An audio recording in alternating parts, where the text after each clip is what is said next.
ठीक है, तो सबसे पहले हमें हेडर या फुटर के अंदर कोई कोड लगाना होता है। ठीक है, अगर हम सर्च कंसोल से कनेक्ट करना चाह रहे हैं, पहले सर्च कंसोल की साइट ओपन कर लेते हैं।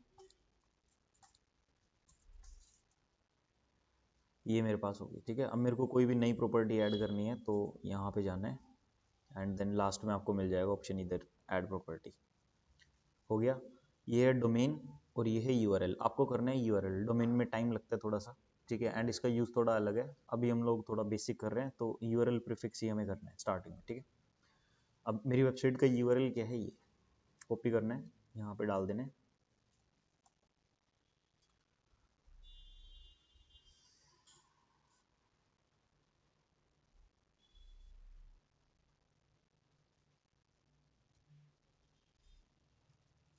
डाल दिया, देन कंटिन्यू। ये चार ऑप्शन देता है वेरीफाई करने के। पहला होता है HTML फाइल, दूसरा HTML टैग, गूगल एनालिटिक्स से भी वेरीफाई कर सकते हैं अगर वो कनेक्टेड है। गूगल टैग मैनेजर, ये भी गूगल का ही टूल है। ठीक है, डेवलपर्स इसको यूज़ करते हैं अलग अलग चीज़ों को कनेक्ट करने के लिए। डोमेन नेम प्रोवाइडर, जहाँ से आपने डोमेन बाय किया है वहाँ से। ठीक है, Google tag manager, Google analytics, domain name provider, HTML tag, HTML file, अलग अलग ऑप्शन मिल रहे हैं। अगर आपको सिंपल कोड लगाना है वेबसाइट के अंदर तो HTML टैग पे आपको जाना है। ठीक है, फाइल आपको cPanel में अपलोड करनी होती है पब्लिक HTML में, तो cPanel ओपन करने की जरूरत नहीं पड़ेगी अगर आप टैग का यूज़ कर लोगे तो। सबसे ईजी ये टैग रहता है। इसको मैंने ओपन करना है, कॉपी कर लिया कोड, ये रहा। ठीक है, कॉपी करने के बाद देखो यहाँ पे लगा रखा है कि copy the Meta tag below and paste it into your site home page, it should be in the head section before the first body section. ये कहाँ पे होगा, हेड सेक्शन के अंदर। ठीक है, अब हेड सेक्शन क्या होता है, देखो जब आप थीम के अंदर जाते हो, एडिटर पे चलते हैं, तो हमारी वेबसाइट का है ना पूरा एक कोड होता है। ठीक है, हमारी वेबसाइट किस पे बनी हुई है, कोडिंग पे बनी हुई है। ये तो वर्डप्रेस है जो हमें बैकएंड पे सही से काम करने दे रहा है, एक प्लेटफॉर्म दिया हुआ है जिसपे सारी चीज़ें विदाउट डेवलपर बंदा भी सारी चीज़ें मैनेज कर सकता है। ठीक है, अब वैसे मेरी वेबसाइट क्या है, ऐसे कोड की फॉर्म में सोर्स कोड के अंदर मैं चेक करूँगा। ठीक है, अब ये क्या है, यहाँ पे हेड टैग, ये क्या है, और यहाँ पे इसने क्या बोला हुआ है सर्च कंसोल वाले ने कि जो आपको टैग लगाना है वो कहाँ पे लगाना है, हेड टैग के अंदर। ठीक है, अब हेड टैग स्टार्ट भी होता है और एंड भी होता है। ठीक है, ये क्या हो रहा है, यहाँ पे हेडर टैग स्टार्ट हो रहा है। ठीक है, इसका एंड भी कहीं ना कहीं होगा, एंड से पहले मतलब खत्म होने से पहले आपको ये इनके बीच में ही रखना है कहीं ना कहीं। अब वो टैग मेरे को लगाना है तो मैं क्या करूँगा, मेरे पास दो ऑप्शंस होते हैं, या तो मैं कोई प्लगइन इंस्टॉल कर लूँ कोड लगाने के लिए, हेडर फुटर कोड मैनेजर। ठीक है, HFCM नाम से एक प्लगइन है जो अपने आप आपके कोड को हेडर में पेस्ट कर देगा, या फिर मैं थीम एडिटर के अंदर जाऊँ। ठीक है, थीम में हेडर का कोड ढूंढूं और फिर उसके अंदर उसको पेस्ट करूँ। ठीक है, दोनों तरीके बता देता हूँ। मैं जाऊँगा थीम एडिटर के अंदर। ये ऑप्शन कहाँ से मिलेगा, जब आप अपीयरेंस और एडिटर में जाओगे तब आपको थीम एडिटर का ऑप्शन मिल जाएगा। नहीं, यहाँ पे थीम एडिटर का ऑप्शन नहीं आ रहा, किसी किसी साइट्स में थीम एडिटिंग का ऑप्शन नहीं दे रहे हैं। अब मैं थीम एडिटर का ऑप्शन नहीं आ रहा, मेरे को प्लगइन इंस्टॉल करके ही करना पड़ेगा। ठीक है, अब हम प्लगइन इंस्टॉल कर रहे हैं, ऐड कर लेते हैं।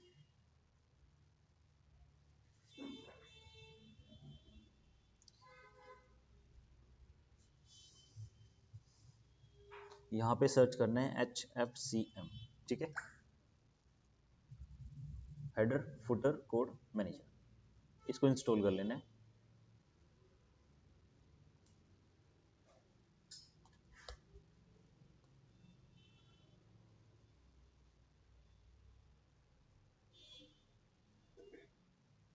एक्टिवेट कर लेना है।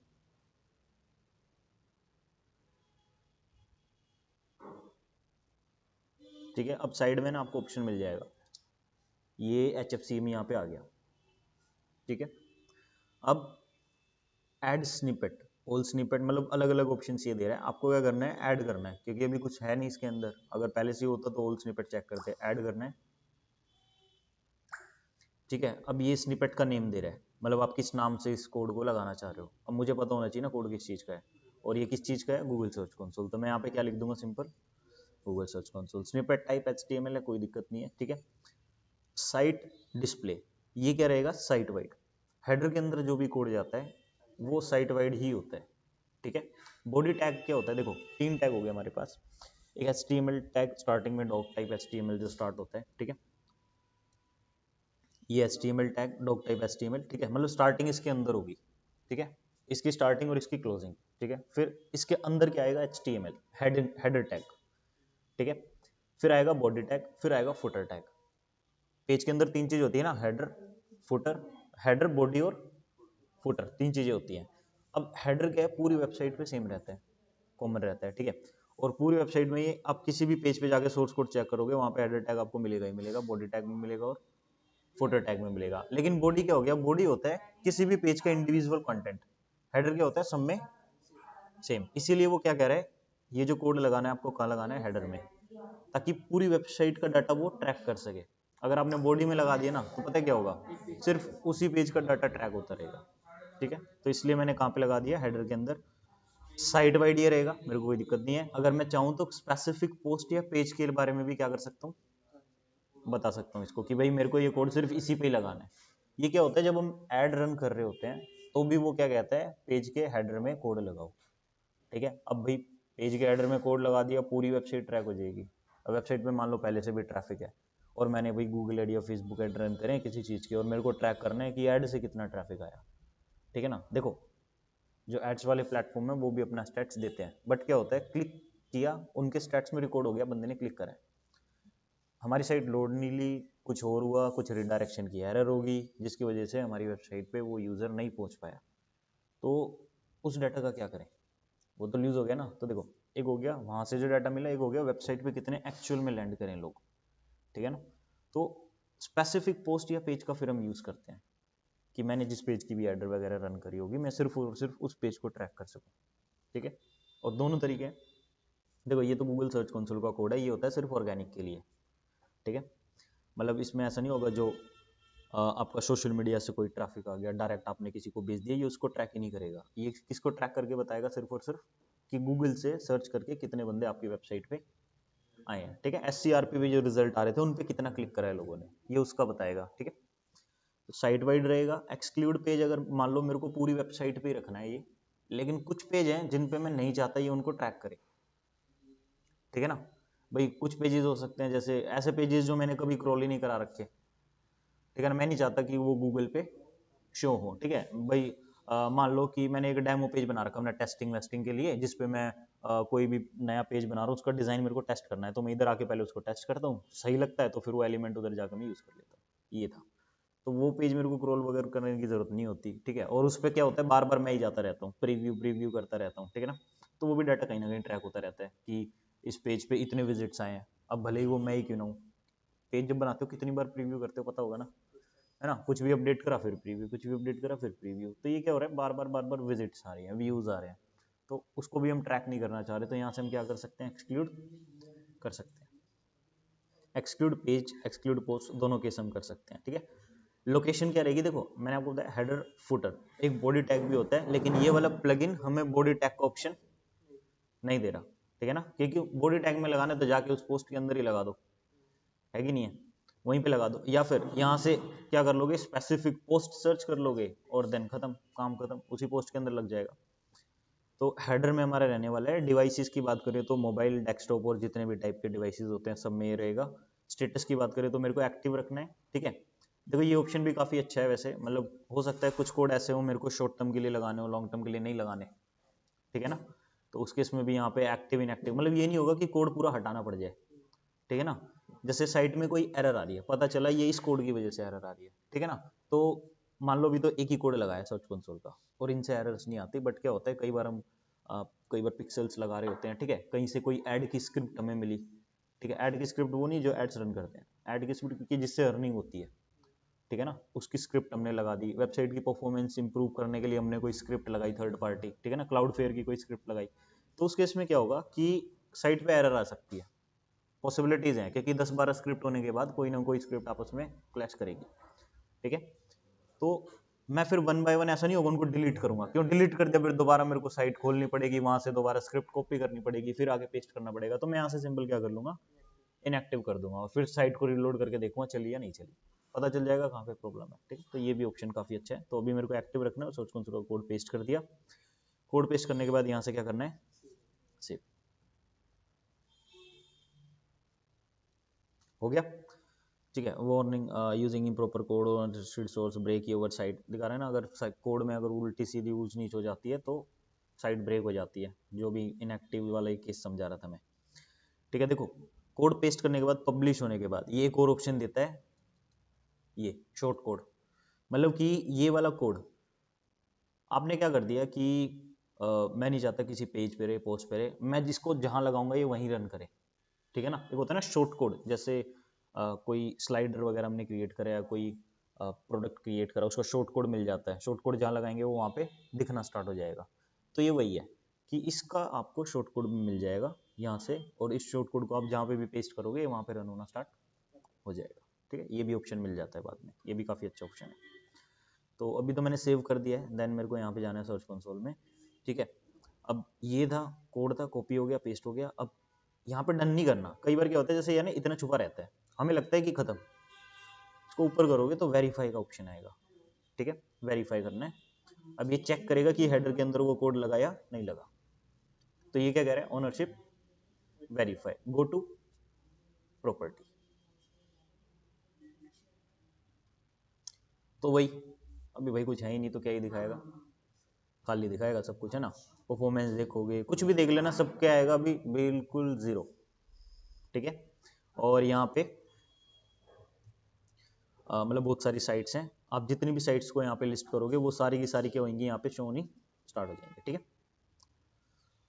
जैसे अलग अलग साइट है, इनका डाटा आपको देखने को मिल सकता है, ठीक है। कोई साइट उठ रही है, कोई गिर रही है, देखो चल रही थी अचानक से गिर गई, नहीं पता रीज़न क्या हो सकते हैं, ठीक है। अब एनालाइज करेंगे, देखेंगे कि भाई कहाँ दिक्कत आई, गूगल कोई अपडेट आया, क्या हुआ, ठीक है ना। लेकिन ये ट्रैफिक बहुत कम है, 500-600 का ट्रैफिक विद इन 3 मंथ्स, इससे हमें फ़र्क नहीं पड़ता। फ़र्क हमें कहाँ पे पड़ता है, जब बड़े चेंजेस आते हैं, ठीक है ना, जिससे पूरी इनकम या अर्निंग हिलने के चांसेस होते हैं। जैसे फॉर एग्जांपल हम बात करें कि भाई ट्रैफिक डेली का 200-250 आ रहा था, ठीक है, वो अचानक से 20-25 ही हो गया, तो ये क्या हो गया, 10 गुना से भी कम ट्रैफिक हो गया, है ना, अचानक से वो भी। देखो जैसे ये परफॉर्म डीजी साइट होगी हमारी, ठीक है। अब ये क्या चल रही थी, यहाँ चल रही थी, यहाँ पे कितने क्लिक्स हैं, 12,395, ठीक है। अब मैक्सिमम कितने जा रहे हैं, 9,000। तो यहाँ पे मेरे को कितना फर्क पड़ा, अभी 3,000 का ट्रैफिक कम हुआ है मेरा, है ना, मतलब अप्रोक्सीमेटली $3 की अर्निंग कम हुई है कि नहीं है। और देखो डाउन कितना मारा है ना, यहाँ पे डाउन मैक्सिमम कितना जा रहा था, 7,126, और यहाँ कितना चला गया, 5, यहाँ पे 2,000, ठीक है। अब इसके अलावा जैसे कुछ कंट्रीज होती हैं जहाँ से आपको अर्निंग ज़्यादा होती है, ठीक है, तो उसका अगर ट्रैफिक गिरता है तो क्या इम्पैक्ट पड़ सकता है। फॉर एग्जांपल मान लो यूनाइटेड स्टेट्स है, ठीक है भाई, यूनाइटेड स्टेट्स सबको पता है इनकम ज़्यादा होती है, वहाँ पे डॉलर्स चलते हैं। अब यहाँ पे क्या हुआ, देखो ट्रैफिक क्या था हमारा, सही आ रहा था, दिन के मेरे को कितने क्लिक मिल रहे थे, 253, और अब लोवेस्ट कितना जा रहा है मेरा, 16। ये क्या होगी यहाँ पे बुरी हालत, और इससे भी लोएस्ट क्या गया है, तो ये क्या हुआ, मतलब 8 दिसंबर और 25 दिसंबर, ठीक है ना, महीने भर के अंदर क्या हो गया, सब कुछ जीरो हो गया, ठीक है। तो नहीं पता क्या, कहाँ कौन सी चीज़ अटकी, गूगल ने क्या करा, है ना। अब देखना पड़ेगा, रिसर्च करनी पड़ेगी भाई कहाँ पे प्रॉब्लम आई है, ठीक है। और सिर्फ इसी साइट के साथ ऐसा हुआ है या और भी साइट्स के साथ ऐसा हुआ है, अगर सारी साइट्स डूब रही है मतलब गूगल को कोई अपडेट आया होगा, ठीक है ना, जो कि अपने आप कुछ दिनों बाद क्या हो जाता है, ठीक हो जाता है, लेकिन स्ट्रगल होता है 1 मंथ तक का, ठीक है। ऐसा नहीं होता साइट गिर गई अगले दिन ही टॉप पे दोबारा, ना ऐसा बिल्कुल नहीं है, ठीक है। इसके मैं कुछ और एग्जांपल्स आप लोगों को दिखाता हूँ। हाँ वही, कुछ ऊपर आ सकती हैं, कोई पॉजिटिव इम्पैक्ट भी पड़ सकता है, ठीक है ना, सारी नहीं गिरेंगी, ठीक है ना। अगर मतलब सारी गिर रही हैं तो भाई कुछ और ही अपडेट निकाला है गूगल ने, ठीक है। जैसे न्यू ईयर है, न्यू ईयर पे क्या हो रहा है, मेरी भाई एजुकेशनल साइट है, बच्चे पढ़ेंगे नहीं अब है ना, तो क्या गया, सब कुछ डाउन गया, ठीक है ना। और जैसे ही अगला न्यू ईयर खत्म, अगले 2 तारीख आई, ट्रैफिक क्या हो गया, दोबारा से बूस्ट हो गया। जैसे अभी अभी मैंने थोड़ी देर पहले एक स्क्रीनशॉट ऐड करा था, मतलब ये देखो ये रहा, ठीक है, ये गूगल एनालिटिक्स का है, ये रहा। तो यहाँ पे न्यू ईयर था, ठीक है, ये देखो 1 जनवरी को क्या था, सब कुछ डेड, कम होता चला गया, होता चला गया, होता चला गया और सीधा 2 तारीख को फिर से क्या हो गया, ट्रैफिक उसी लेवल पे आ गया, ठीक है ना। तो कई बार क्या होता है, जब ऐसे चार्ट फॉल हो रहा होता है, हमें लगता है कि भाई हमारी तो भैंस गई पानी में, लेकिन ऐसा नहीं होता। क्यों? क्योंकि आपको समझना पड़ेगा इवेंट्स भी आते हैं, ठीक है। कुछ वेबसाइट्स हैं जो इस टाइम पे उनका ये हाल होगा, वो ऐसे जाएंगी, है ना, और 2 तारीख को वो दब जाएंगी। कुछ वेबसाइट ऐसी होंगी जो 1 तक नीचे जाएंगी, 2 को फिर से बूस्ट करेंगी, ठीक है। तो सबका अपना अलग अलग हिसाब किताब रहता है, ठीक है। लेकिन क्या होता है कि कई बार लोग डर जाते हैं, ये क्या हो गया अचानक से इतना सब कुछ सही चल रहा था, है ना, और ये अचानक से सब कुछ नीचे चला गया। तो ये अलग अलग हमने ऐसे प्रूफ वगैरह डाले हुए हैं, मतलब बहुत सारे वो हैं, ठीक है। ये देखो यूनाइटेड स्टेट, एक क्लिक, बस एक क्लिक आया ऐड के ऊपर, कितनी इनकम होगी? 6.91। और इंडिया में 108 क्लिक, मतलब 8000 लोग इंडिया से आए हैं, $2 आए हैं, ठीक है। वहां से 150 लोग भी नहीं आए, सीधा $60 आने वाले हैं, ठीक है। तो ये कुछ स्क्रीनशॉट्स में डालता रहता हूँ इसमें, ये कलेक्शन है मेरा, ठीक है, एसईओ प्रूफ। इसमें पहला सब्सक्राइबर मैं हूँ, दूसरा मेरे को खुद नहीं पता कौन है, शायद मैं ही हूँ। ठीक है, ये अलग अलग पेजेस कीवर्ड्स जहाँ पे वेबसाइट रैंक करती है। तो ये सर्च कंसोल के अंदर इस तरीके से आपको डाटा देखने को मिल जाएगा, ठीक है। कुछ और एग्जांपल्स मैं दिखा देता हूँ, जैसे कि ये कुछ अलग अलग आईडीज मैंने बना रखी है जहाँ पे बहुत सारी वेबसाइट्स लिस्टेड है, हर एक आईडी पे अलग अलग साइट लिस्ट है, ठीक है। क्योंकि क्या होता है, अगर हम एक ही आईडी पे सब कुछ करते हैं तो गूगल को लगता है कि ये क्या बना रहा है, खुद का पीबीएन बना रहा है। पीबीएन क्या हो गया? प्राइवेट ब्लॉग नेटवर्क, मतलब ये खुद की हजारों साइट्स बना के उसी को आपस में मिला विला के रैंक करवा रहा है सबको, ठीक है। तो मतलब ये सही नहीं होता, ठीक है। सही क्यों नहीं होता? क्योंकि ये एक टेक्निक है, ब्लैक हैट एसईओ टेक्निक, जिसमें चीज़ों को स्पैम करके रैंक कराया जाता है, ठीक है। और वो रैंक हो भी जाते हैं, बट टाइम कम होता है, ठीक है ना। हफ्ता महीना नहीं पता कितना चलेंगी, ठीक है ना। एक हफ्ता मैक्सिमम चल जाए फिर गिर जाए, या फिर महीना चल जाए फिर गिर जाए, कुछ पता नहीं होता। लेकिन जो इवेंट वाले बंदे होते हैं वो इस चीज़ को पूरा फायदा उठाते हैं, समझे ना। मान लो मूवी की एक साइट बनाई और मूवी की उसके अलावा 50 साइट और बना दी, ठीक है। अब क्या हुआ, जैसे ही कोई कंटेंट आया, मतलब मुझे पता है भाई पब्लिश आने आने होने वाली है, रिलीज मूवी होने वाली है, और डाउनलोडिंग के कितने सर्चेज जाएंगे, मिलियंस के अंदर, बिलियन भी कई बार चले जाएंगे, कुछ नहीं बताया। मतलब कुछ इंटरनेशनल मूवी, जैसे मैं मार्वल्स की बात करें, है ना, भाई सब पूरी दुनिया ही देखती है ना, अलग अलग लैंग्वेजेस में। तो सोच लो चार्ट कहाँ पे जाने वाला है, सर्चेस कितने लेवल के होंगे। और जिस टाइम रिलीज हुई है उसके 1 हफ्ते या 1 महीने तक, तो रिलीज से पहले भी रिलीज के बाद भी, है ना, 1 महीने का टाइम फ्रेम सबसे गजब होता है, और रिलीजिंग के 1 हफ्ते बाद का सबसे गजब होता है, क्योंकि डाउनलोडिंग के बहुत ज़्यादा आते हैं। तो बस उनको उसी टाइम रैंक करना है ठीक है ना। भाई ये बताया कि 1000-2000 विजिटर आने पे $1 की इनकम हो जाएगी, ठीक है। आप सोचो 1 मिलियन विजिटर वेबसाइट पे अगर पर डे के आ रहे हैं तो कितनी इनकम होने के चांसेस है।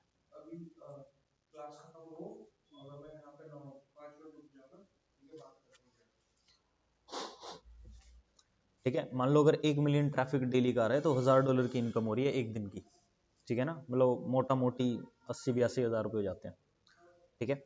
और बहुत सिंपल प्रोसेस होता है, मतलब क्या करना है, एक साइट बनानी है, नीचे 50 साइट और रखनी है, बस एक ही साइट को प्रमोट करना है। इन सबको लिंक कर दिया इससे, उन सब पे लिंक लगा दिया एक साइट का, क्रोलर आ रहे हैं, देख रहे हैं यहाँ से वहाँ, विजिटर यहाँ से वहाँ, वो क्या साइट होगी, सबसे मेन साइट होगी, ठीक है। गूगल को लगेगा भाई बड़ी गजब की साइट है सारे यहीं जा रहे हैं, क्यों नहीं इसी को रैंक करा दिया जाए। वो रैंक होती है, और फिर जब तक वो पकड़ा जाएगा तब तक तो वो इनकम ले जाएगा, ठीक है। नहीं, थर्ड पार्टी ऐप्स का यूज़ करते हैं, वो गूगल वाली इनकम नहीं होती, ठीक है ना। ऐसे बहुत सारे प्लेटफॉर्म है जो सिर्फ आपको ट्रैफिक के पैसे देंगे ठीक है। गूगल के अलावा भी मोनेटाइज कराने के प्लेटफॉर्म्स हैं जहाँ से हम अपनी वेबसाइट्स को मोनेटाइज करा सकते हैं, इनकम के सोर्सेज जनरेट कर सकते हैं, ठीक है। अब भाई किसी को बोल दो कि यहाँ पे ना आपका बैनर लगा देंगे हम, ठीक है। कुछ भाई एडवर्टीजमेंट वाले जैसे जोमेटो हो गया, एयरटेल हो गया, इनको क्या ही फर्क पड़ना है, ठीक है। इनको तो बस अपना वो दिखाना है ना। मूवीज के बीच में ऐड आ रही होती हैं, स्ट्रीम करते पता नहीं कितनी ऐड आती हैं, उल्टी सीधी भी ऐड आती रहती है, ठीक है ना। तो उनको क्या करना है, उनको तो जितना मर्जी चलवा दो, ठीक है ना। मूवीज के बीच में आपको पता होगा कैसी एड्स आती हैं ऑनलाइन अगर देख रहे हो तो, ठीक है। अगर वैसे किसी वेबसाइट पे जाके उल्टी सीधी ऐड आती रहती है तो उनको फर्क नहीं पड़ता, वो डालते हैं उस चीज़ में पैसा, ठीक है ना। तो वैसी एड्स आ रही होती हैं, इसीलिए चल रही होती हैं चीज़ें, उनको कोई दिक्कत नहीं होती। गूगल एड्स देखो, गूगल एड्स की अपनी बहुत सारी पॉलिसीज हैं, ठीक है ना। आप साइट के ऊपर वो सारी चीज़ें नहीं दे सकते, ठीक है ना। कॉपीराइटिंग वाली चीज़ें, या फिर अगर ऑनलाइन स्ट्रीम दे रहे हो आपके पास राइट्स होने चाहिए उस चीज़ के, ठीक है। अगर किसी ने भी स्ट्राइक वगैरह की, या फिर कॉपीराइट कंटेंट गूगल ने खुद से भी ट्रैक कर लिया कि भाई है, तो वैसे ही हटा देगा, सस्पेंड कर देगा आपका अकाउंट, और क्या होगा, ठीक है, वो ब्लॉक कर देगा फिर, ये वाली चीज़।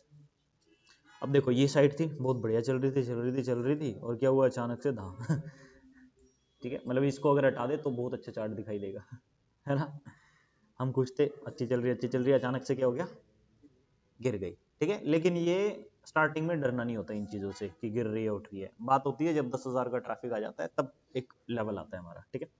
यहाँ पे क्या है, 14 क्लिक्स हैं, 306 इंप्रेशन है, भाई गूगल क्या कर रहा होता है स्टार्टिंग में, एक्सपेरिमेंट, कि आपकी वेबसाइट को एक बार रैंकिंग दे के देखेगा, कुछ लोगों को दिखाएगा, अगर उनको अच्छी लग रही है तो ठीक है, कुछ और लोगों को दिखाएगा, नहीं लग रही तो फिर से क्या कर देगा, गिरा देगा, ठीक है। फिर एक लंबा टाइम फ्रेम देखा जाएगा, पहले 1 महीने देखेगा, 2 महीने, 3 महीने, 4 महीने, अलग अलग टाइम फ्रेम के अकॉर्डिंग एक्सपीरियंस देखता जाएगा, क्योंकि क्या होता है कुछ कंटेंट ऐसे होते हैं जो टाइम आने पर ही चलते हैं, ठीक है ना। जैसे बात करें कि किचन आइटम जो है सबसे ज़्यादा कब बिकेंगे, भाई धनतेरस को बिकेंगे, सबको पता है, ठीक है ना पटाखे की से पटाखों के सर्चेज, व्हाट्सएप स्टेटस दिवाली के, ठीक है, या फिर कोई भी इवेंट है उससे रिलेटेड कोई भी चीज़ें कब सर्च होंगी, जब वो आएगा। स्टूडेंट के जब एग्जाम आएंगे तो उससे 2 महीने पहले ही क्या हो जाएंगे, सर्चेज बहुत ज़्यादा बढ़ जाएंगे, जितनी भी एजुकेशन साइट होंगी सारी टॉप पे भाग रही होंगी, सबका चार्ट धीरे धीरे धीरे धीरे उठना स्टार्ट हो जाएगा, और फिर जैसे एग्जाम खत्म फिर से गिरना गिरना गिरना गिरना स्टार्ट हो जाएगा।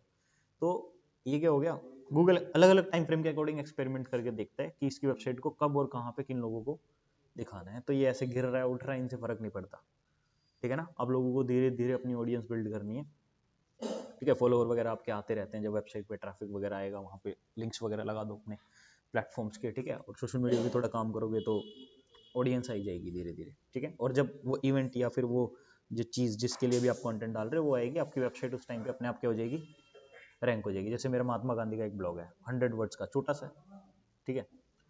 अब क्या होता है, पूरे साल वो रैंक नहीं करता लेकिन जिस दिन बर्थडे आ गया उस दिन टॉप पे मतलब हो गया मेरा तो काम, मेरे को वही तो चाहिए, है ना। मतलब क्या होता है, पूरे साल जो डिमांड रहती है वो रहती है 500 वर्ड तक के ऐसे की, ठीक है, लेकिन जिस दिन बर्थडे आता है उस दिन 100 वर्ड की सबसे ज्यादा हो जाती है, तो मेरा कंटेंट क्या हो गया, अपने आप टॉप पे आ गया, ठीक है, काम खत्म, ये वाली चीज है।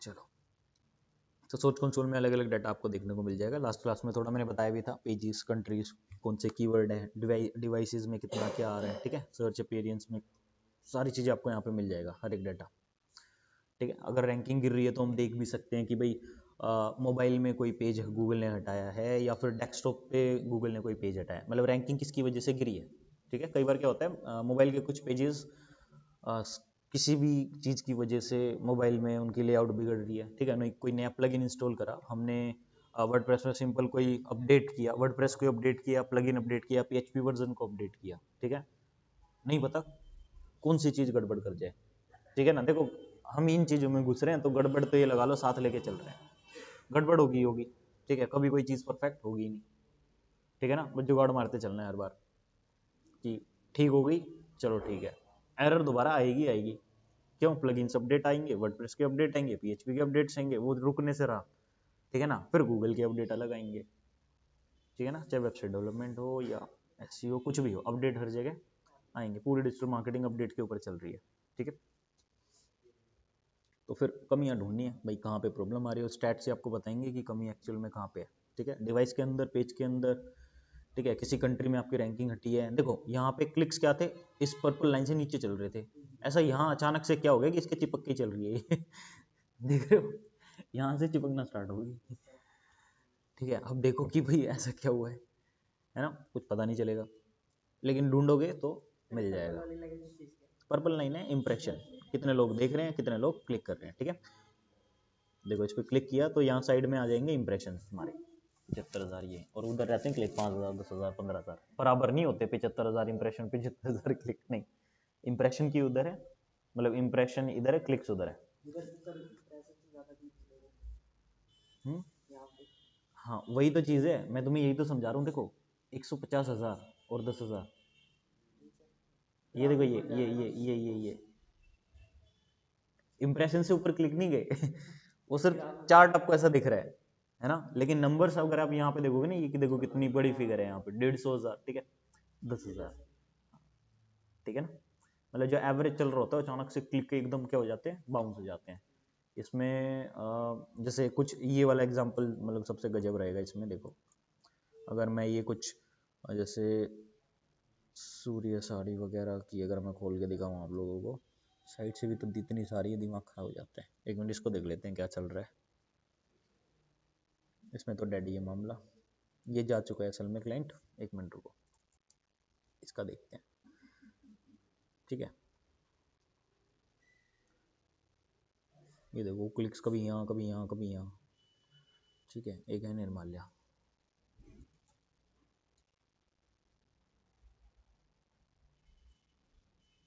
ये देखो क्लिक्स कितने ऊपर थे यहाँ पे, और यहाँ पे क्या हो गया, क्लिक्स गिरते जा रहे हैं, इंप्रेशन ऊपर जाते जा रहे हैं। ठीक है, तो सबके अपने अलग अलग चार्ट होंगे। क्यों? वही रीज़न है, क्योंकि सबकी वेबसाइट अलग होती है ना। ये ई कॉमर्स वेबसाइट है। ठीक है, यहाँ पे 10,000 का ट्रैफिक भी बहुत मायने रख रहा है। ठीक है, पता नहीं कितने लाखों की सेल आ रही है यहाँ से। और ब्लॉगिंग साइट्स पे 1 लाख का ट्रैफिक भी $100 देगा आपको, समझे ना। यहाँ पे 10,000 का भी इनफ है। तो ट्रैफिक डिपेंड करता है किस साइट पे आ रहा है, कहाँ पे आ रहा है। ठीक है, यहाँ खरीदने वाले लोग आ रहे हैं, वहाँ बस पढ़ने वाले आ रहे हैं, फ़र्क है ना। वहाँ तो सीधे पैसे निकल रहे हैं, वहाँ पे ऐड पे क्लिक होने के बाद पैसे निकल रहे हैं, जो कि हज़ारों में से इक्के दुक्के विजिटर होते हैं।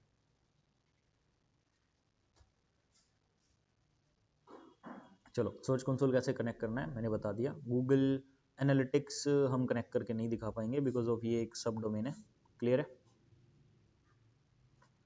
ठीक है, गूगल एनालिटिक्स की ऑलरेडी मैंने वीडियो दी हुई है, अगर किसी के पास मेन डोमेन है तो बता देना, हम कनेक्ट करके देख लेंगे। ठीक है, किस किस का नहीं हुआ एक बार ही बता दो।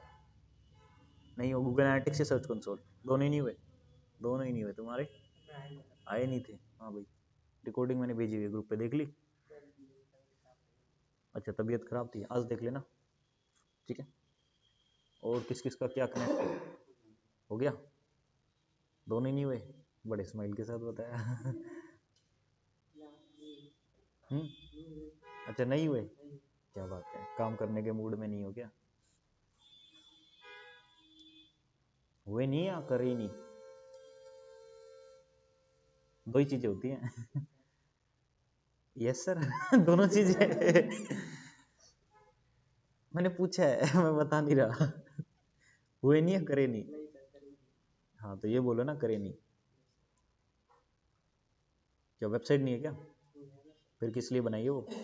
देखना नहीं कौन आ रहा है कौन नहीं आ रहा। चलो, मैं तो आगे पढ़ाऊंगा, देखो, है ना। क्लास, देखो, लास्ट क्लास हमारी किस चीज़ की थी कि SCRP क्या है। ठीक है, गूगल क्रोम की कुछ सेटिंग हमने देखी थी, और सर्च इंजन काम कैसे करता है।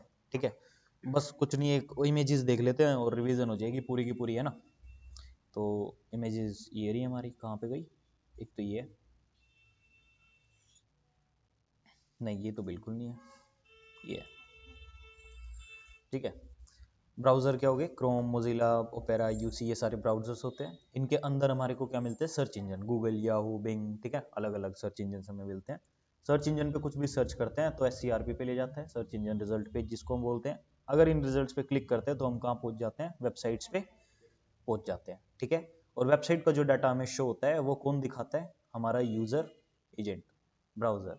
ठीक है, वेबसाइट की जो कोडिंग लैंग्वेज है उसको एक ह्यूमन बीइंग के लिए एक पूरा व्यू जो फॉर्म कर रहा है, उसको कन्वर्ट कर रहा है, वो कौन कर रहा है? ब्राउजर। ठीक है, ब्राउजर है हमारा यूजर एजेंट।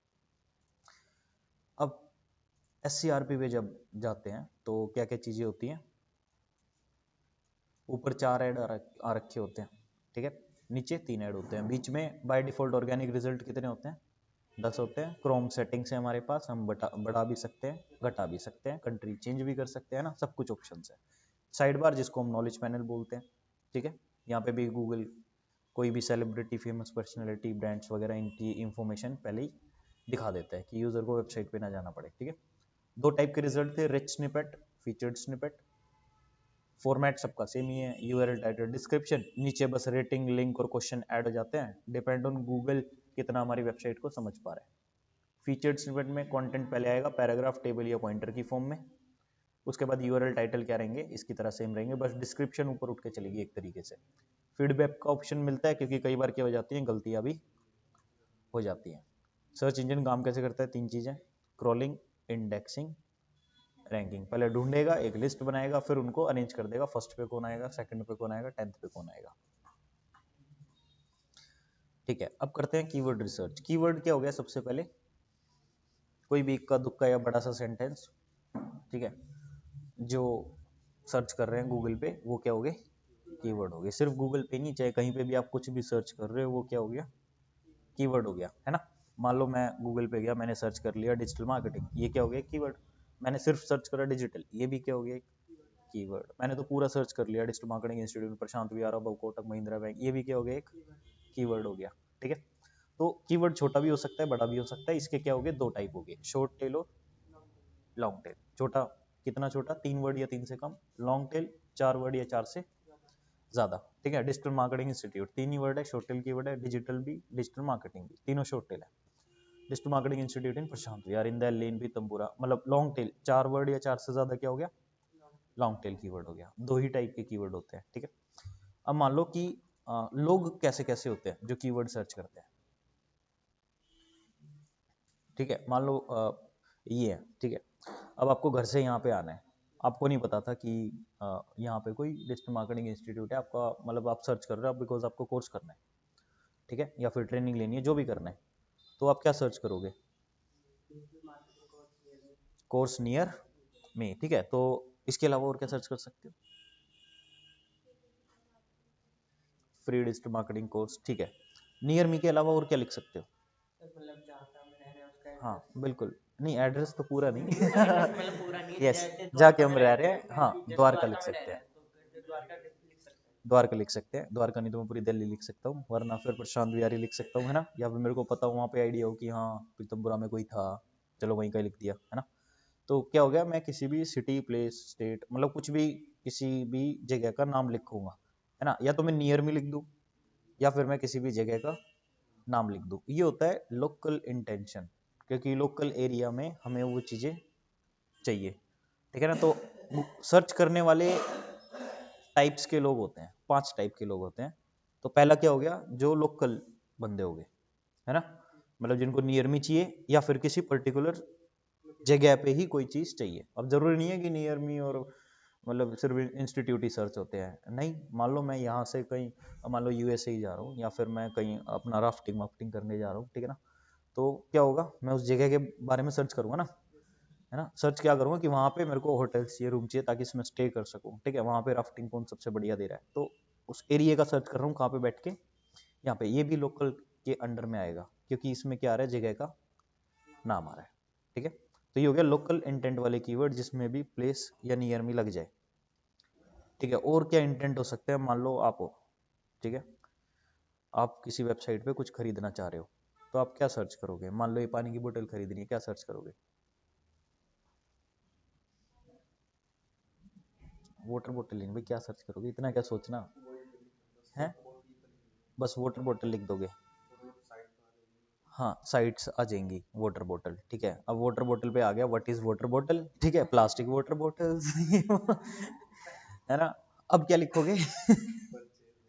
परचेज वाटर बोतल, ये क्या आ गया? परचेज आ गया। इसके अलावा बाय भी तो लिख सकते हैं, है ना। अच्छा, इसके अलावा ये कौन सी वाली बोतल है, ब्रांड क्या है इसकी? एक्वा, है ना, Aquaguard water, Aquaguard ही है क्या, एक्वा ही है सिर्फ? एक्वा फाइन, हाँ।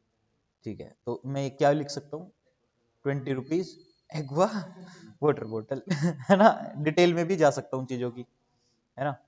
चलो छोड़ो पानी की बोतल को, सस्ती चीजें नहीं देखनी, ये महंगी चीज पे आते थोड़ा ये क्या है?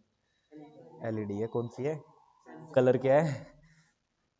कलर क्या है इसका? ब्लैक है। इतना क्या सोच रहे हो, ब्लैक ही तो है तो इसको भाई बाय करना है मेरे को, मैं क्या सर्च करूंगा? नहीं, यही चाहिए, बिल्कुल यही। हाँ, क्या है बताओ ना, देखो ना है ना, कितने इंच की होगी ये देखने से पता चल रहा है तो। 32, चलो मान लो 32 मान लो, ठीक है। 40 कितना इतनी नहीं है, 40 ज्यादा हो जाता है, ट्यूबलाइट से आधा हो जाएगा थोड़ा। 32, तो इसकी एक पूरी, अब मेरे को वो बताओ, मैं क्या सर्च करूंगा? Yes, black Samsung LED 32 inch. ठीक है, हाँ हो गया। चलो अब इससे भी महंगी चीज पे मान लो, अ, हाँ लैपटॉप ठीक है, ये लेना है। इसमें भी क्या सर्च करोगे फिर? मॉडल नंबर डालोगे, और क्या डालोगे? मॉडल पता होते हैं? मॉडल किसी को नहीं पता होते, लैनोवो में हजारों मॉडल है, नहीं पता होंगे, लेकिन स्पेसिफिकेशन पता होती है ना? जैसे फोन लेना है, ठीक है भाई, मुझे नहीं पता कौन सा फोन लूं, लेकिन मेरे को क्या चाहिए? मेरे को तो कैमरा इतना पिक्सल चाहिए, रैम इतनी चाहिए और इंटरनल इतनी चाहिए, है ना? तो वही, ये क्या हो गया, स्पेसिफाई हम कर दे चीजों को, या फिर मैं सीधा लिख दूं परचेज बाय, ठीक है? अब भाई यहाँ से कहीं जा रहा हूँ, ठीक है ना, तो कैसे जाऊंगा? पैदल थोड़ी जाऊंगा, उसके लिए मैं क्या करूंगा? मान लो बाइक नहीं है, कैब, मेरे पास गाड़ी नहीं, कुछ नहीं है, तो मैं क्या करूंगा? रैपिडो करूंगा चलो रैपिडो करूंगा, ठीक है, रैपिडो को क्या करूंगा? बुक करूंगा, है ना? रैपिडो बुक कर ली, कैब बुक कर ली, है ना? ये हो गया। अच्छा, वहां तक जाने के लिए बुक कर ली, लेकिन यहाँ पे बैठे बैठे वहां पे पहले ही होटल्स और वो सब भी मैंने क्या कर लिए? रिजर्व कर लिए या बुक कर लिए, है ना? तो ऐसी चीजें जहाँ पे लोग पैसे निकाल दे, है ना? या तो कुछ परचेज आ जाए, बाय आ जाए, बुक आ जाए, ठीक है ना? और क्या हो सकता है? ज्वाइन, है ना भाई, मुझे ये कोर्स ज्वाइन करना है, ज्वाइन आ जाए। तो ये ऐसे कीवर्ड होते हैं जहाँ पे पैसे आएंगे, और इनको हम बोल देते हैं ट्रांजैक्शनल कीवर्ड। ये दूसरा टाइप है। तो दो टाइप के लोग समझ आ गए। एक हो गया जगह बारे में सर्च करना है, आना है जाना है, ठीक है। दूसरा टाइप हो गया कुछ तो खरीदना है, ठीक है ना।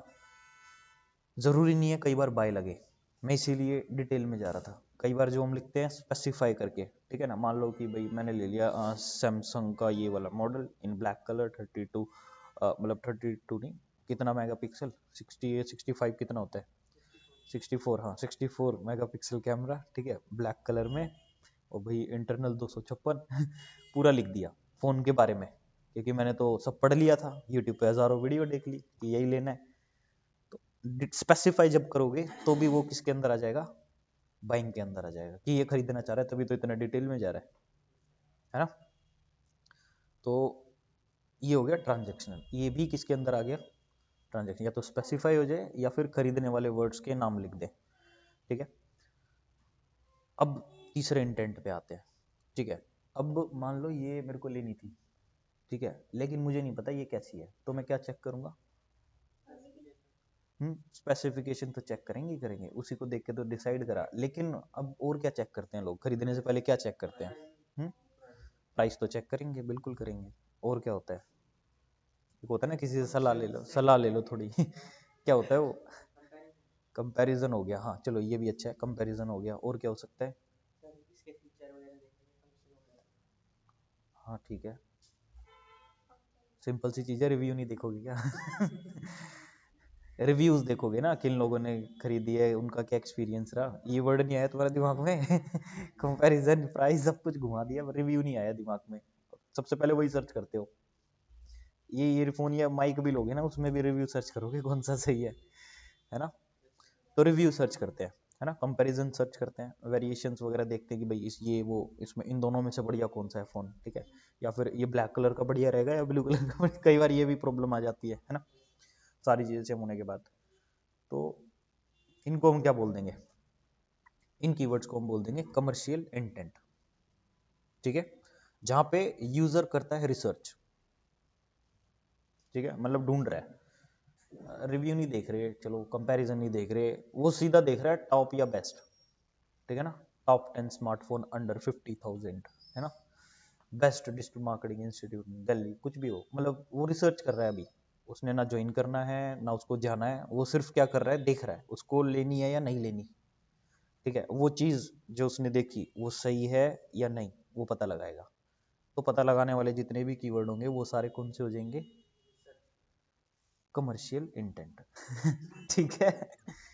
ये तीसरे टाइप के लोग होते हैं, कमर्शियल इंटेंट, ठीक है। अब चौथे टाइप के लोग आते हैं, ठीक है।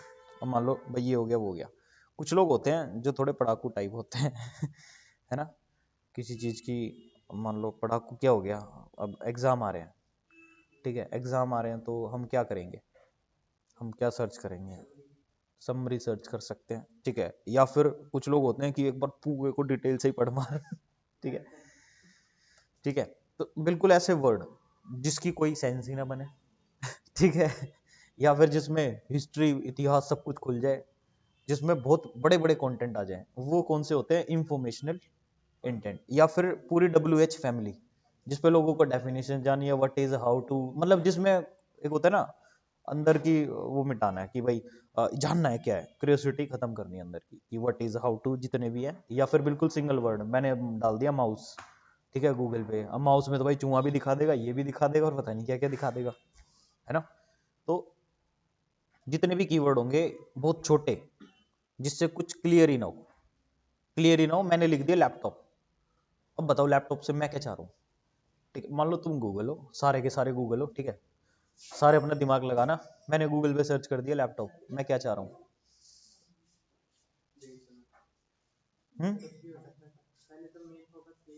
लैपटॉप मैंने लिखा है, अब बताओ मैं क्या चाह रहा हूँ। भाई तुम्हारे पास हजारों करोड़ों वेबसाइट हैं अलग अलग टाइप की, बताओ ना क्या क्या देते हो तुम लोग। इंफॉर्मेशन है ना, व्हाट इज लैपटॉप, ये वो। नहीं मैं तो ये नहीं चाह रहा, कुछ और बताओ। खरीदना चाह रहा हूँ मैं, सेकंड लिंक में फ्लिपकार्ट रहेगा, तुमने सर्च करा होगा जरूर। चलो ठीक है, खरीदना चाह रहा हूँ, और क्या हो सकता है। नहीं खरीदना, मैं तो एक लैपटॉप सेलर हूँ, नहीं खरीदना मेरे को। ठीक है, और बताओ और क्या हो सकता है। रिपेयर, हाँ, मैकेनिक हूँ, ठीक है, मैं खुद मैकेनिक हूँ, मैं नहीं करवा रिपेयर, और बताओ। और क्या हो सकता है पॉसिबिलिटीज।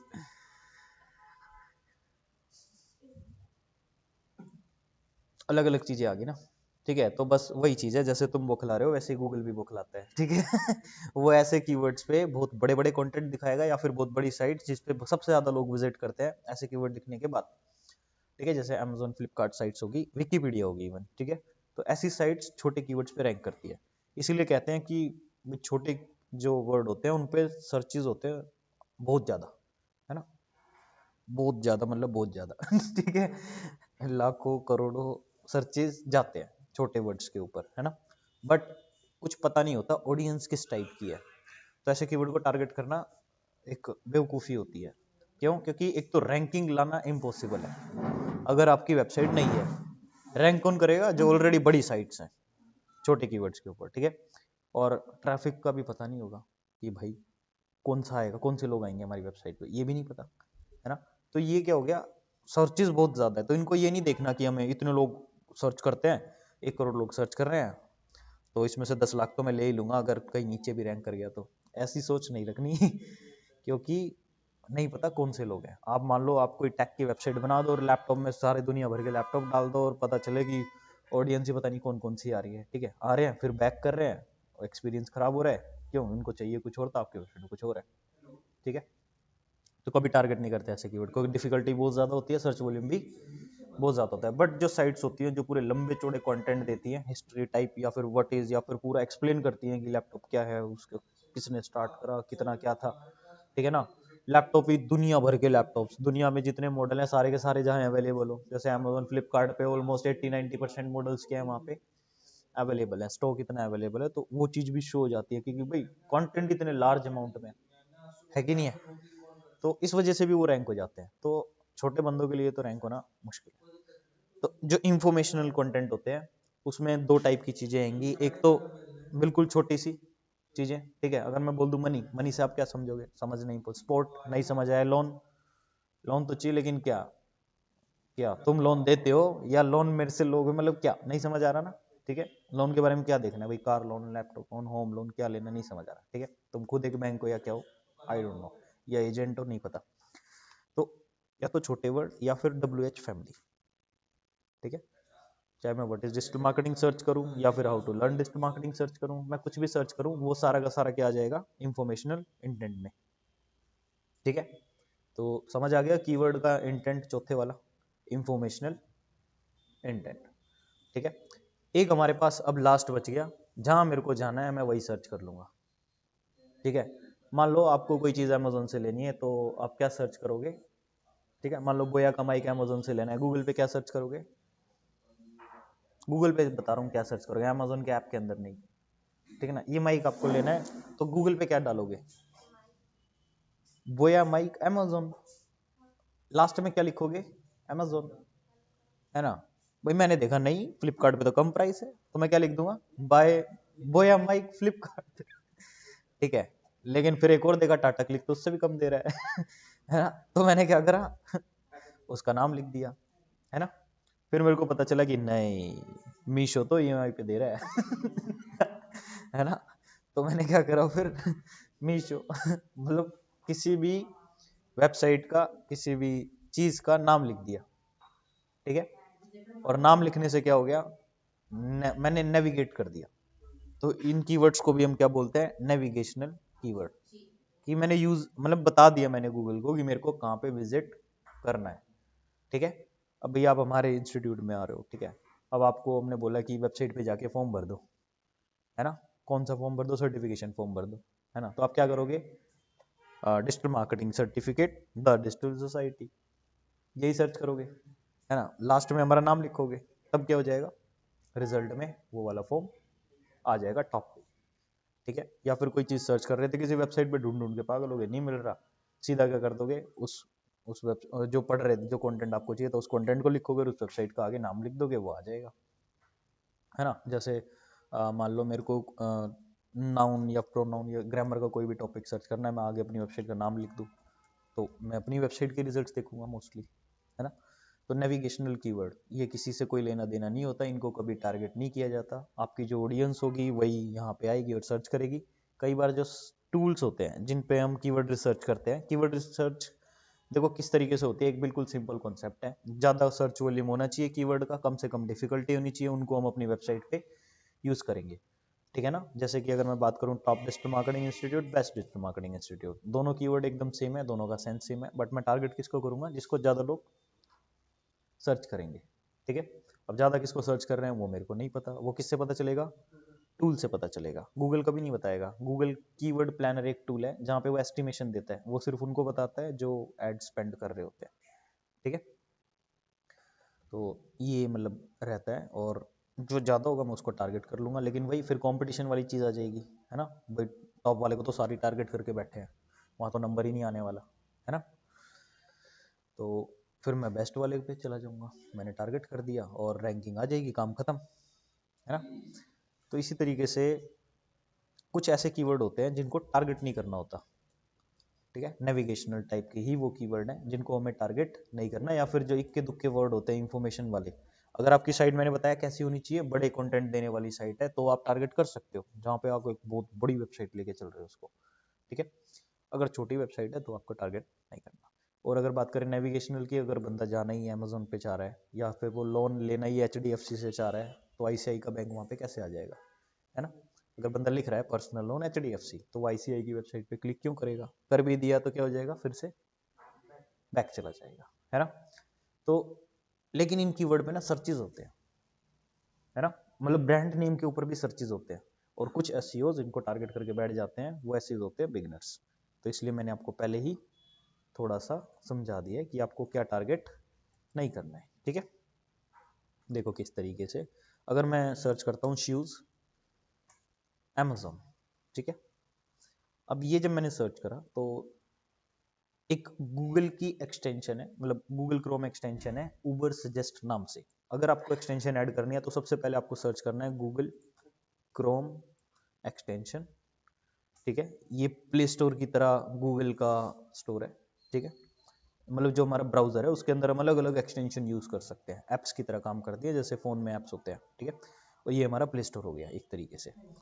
यहाँ पे मैंने सर्च कर लिया उबर सजेस्ट, ठीक है। ये उबर सजेस्ट किसका है, नील पटेल का। नील पटेल कौन है, दुनिया का टॉप डिजिटल मार्केटर, ठीक है। उसकी शक्ल की अगर बात करें तो कुछ ऐसा दिखता है, ठीक है। पटेल से समझ रहे हो ना, सर पे कुछ नहीं है,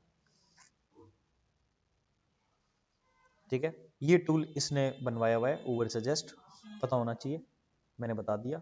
जब आप किसी भी एक्सटेंशन को सर्च करके उस पर क्लिक करोगे तो यहाँ पे आ जाएगा ऐड, ऐड करोगे फिर एक नोट पॉपअप आएगा, पॉपअप पे भी क्या कर देना, ऐड।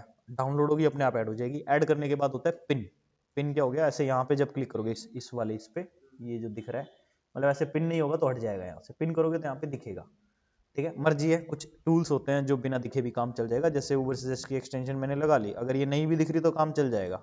कुछ एक्सटेंशन होती है जिन पे क्लिक करने के बाद वो रन होती है, कुछ एक्सटेंशन होती है जो अपने आप ऐसे लोड होकर डाटा दिखा देती है, ठीक है। अब मैंने ये सर्च करा शूज अमेजन, ठीक है। अब मैंने देखा कि भाई यहाँ पे कितने लोग सर्च कर रहे हैं, मैन शूज अमेजन, 14,000 लोग सर्च कर रहे हैं, है ना। लेकिन डिफिकल्टी क्या है, दूर रहो इससे तो लेकिन मैंने यहाँ देखा 45 मिल गया, ठीक है। और 6,000 लोग हैं, बात बन जाएगी। लेकिन टारगेट नहीं करना बिकॉज ऑफ नेविगेशनल कीवर्ड है, मतलब कि आपकी वेबसाइट बिल्कुल यहाँ भी रैंक कर जाएगी ना, तब भी विजिटर यहाँ जाएंगे ठीक है, कोई फायदा नहीं होगा। अगर कोई आ भी गया तो बैक करके फिर से कहाँ पे जाएगा, यहीं पे जाएगा, तो फायदा नहीं है। तो 5 टाइप के कीवर्ड थे, अलग अलग टाइप के, मैंने सारे आपको बता दिए, ठीक है। मैं आपको लेके गया हूँ नीचे से ऊपर, शीट के अंदर लिखा हुआ है ऊपर से नीचे, पहले मतलब इंफॉर्मेशन है, फिर नेविगेशन है, इस तरीके से आ जाते हैं अपनी शीट के ऊपर। कीवर्ड रिसर्च, जिसमें 2 टाइप के कीवर्ड मैंने आपको बताए, लॉन्ग टेल और शॉर्ट टेल। 4 वर्ड से ज्यादा लॉन्ग टेल, 3 वर्ड से कम या 3 word short tail. User intent 5 type के होते हैं। इंफॉर्मेशन पता है कौन से होते हैं, बिल्कुल छोटे छोटे वर्ड या पूरी की पूरी WH फैमिली, क्वेश्चन आंसर वाली, ठीक है। नेविगेशनल, जहाँ पे अमेजोन लगा दें या लोन वाली चीजें लगा दें या फिर कुछ भी ब्रांड का नाम लिख दें। कमर्शियल के अंदर टॉप हो गया, रिव्यू, बेस्ट, कंपैरिजन, साइज, कुछ भी अगर सर्च कर रहे हैं। रिसर्च, अगर यूजर कर रहा है, ढूंढ रहा है कोई चीज कहाँ से क्या करना है। कमर्शियल, ट्रांजेक्शन में पैसे निकलने वाली बात आ गई, यहाँ पे एक वर्ड इन्होंने आज मेरे को दे दिया, ठीक है। ऐसा लग रहा है परचेज बुक बुक नहीं करनी अब, ठीक है। और लोकल में जैसे कि बताया उन्होंने, है ना, उन्होंने बताया था वैसे तो, है ना, नियर मी और दिल्ली, फिर में इन्होंने बता दिया द्वारका वाला एग्जाम्पल, है ना। तो इन दिल्ली, इन रोहिणी, कुछ भी अगर सर्च कर रहे हो लोकेलिटी वाले, ये क्या हो गए, कीवर्ड रिसर्च हो गए।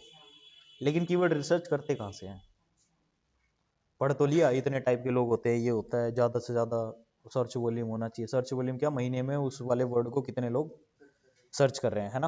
अब ये थोड़ी कुछ भी उठा के वेबसाइट पे कंटेंट डाल दूं और सोचूंगा हजारों लोग आएंगे, सर्च भी तो होने चाहिए, है कि नहीं है।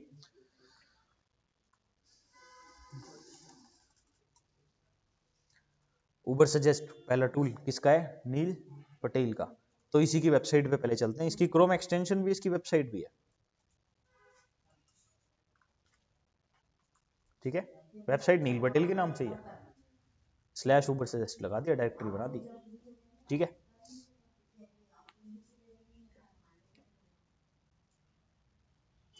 ये लो, अब यहाँ पे कोई भी वर्ड सर्च करते हैं,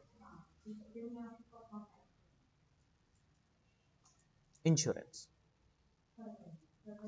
लेकिन इनमें डिफिकल्टी बहुत ज़्यादा होती है भाई। इंश्योरेंस हो गया, लोन हो गया, फाइनेंस हो गया, इन पे ना कंपटीशन थोड़ा ज़्यादा रहता है, क्योंकि हल्की फुल्की साइट तो कम ही होती है, इनकी नॉलेज रखने वाले बंदे ही अलग होते हैं, है कि नहीं है भाई। कोई एजेंट वेजेंट ही होते हैं जिनको सब पता होता है, रेयर बंदे होते हैं। ऐसे थोड़ी है पड़ोस में सारे बैंक में लगे पड़े हैं, है ना, हर गली में 10 बंदे बैंक वाले मिल जाएंगे, भाई नहीं होता, है ना।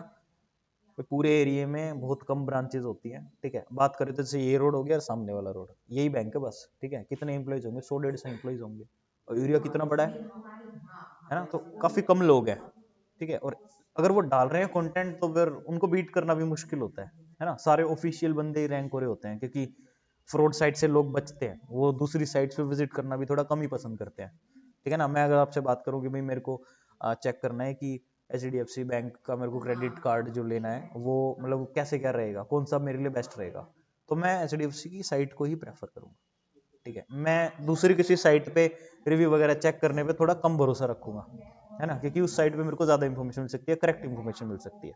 तो ये वाली चीज़ है, यहाँ पे कंपटीशन ज्यादा रहता है। लेकिन अगर बात करें सॉन्ग डाउनलोड, तो यहाँ तो बस आड़ा टेढ़ा कोई भी बंदा साइट चाहे चलती चल रही है नहीं चल रही, कुछ भी ऐड आ रहे हैं वो रैंक करता है, ठीक है। अब कंट्री सेलेक्ट करनी होती है, क्योंकि हर कंट्री के अकॉर्डिंग कीवर्ड्स का सर्च वॉल्यूम क्या होता है, अलग अलग होता है। तो मेरे को इंडिया ही सर्च कर लेते हैं, है ना, यहाँ के लोग हैं तो यहाँ की ज़्यादा समझ आएगी हमें। सोचो कौन से गाने की सबसे ज़्यादा सर्च वॉल्यूम होंगी, पंजाबी, ये तो आपको लगता है और कौन से, अपने आप में नहीं बोलना, सबको बताना है भोजपुरी, बॉलीवुड, अच्छा ठीक है। और कौन से है, आप नहीं बोल रहे, ये बताएंगे इस बार कौन। हॉलीवुड बॉलीवुड टॉलीवुड भी बोल दो। मैं नीचे नहीं करूंगा जब तक। एल्बम्स? कौन सी एल्बम? अच्छा, मुझे लगा पता नहीं कोई सिंगर की एल्बम बताओगे।